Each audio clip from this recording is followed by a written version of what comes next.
கடலுக்கு ஆமா கடலுக்குள்ள குதிச்சு குளிச்சு எந்திரிச்சு அம்மாச்சி காமாச்சி காமாச்சி ஒண்ணு இல்ல பேசிக்குவான். உனக்கு நன்றி நன்றி விசுவாசமே இல்லங்கிற பாரு உனக்கு. உனக்கு காலையில சங்கரா மீன் வாங்கியாந்து கொடுத்து உனக்கு அழகா சரி அதுக்கு 3 நாள் நிக்காம போடு. 3 நாளா நிக்காம போகுது. என்ன போகுது?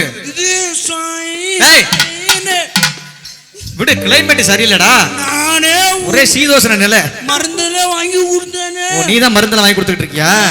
சரி ஏம்மா பாபம் இல்லையாம்மா பாரு தம்பிக்காக அவன் கூட ஒரு டான்ஸ் அவனுக்கு ஒரு ஆசையா இருக்கும்ல. ஆமா 15 வருஷமாக என்னத்தை கண்டோம் அறக்க பறக்க பாடுபட்டு எதைத்தான் கண்டோம் நாம எதைத்தான் கண்டோம்.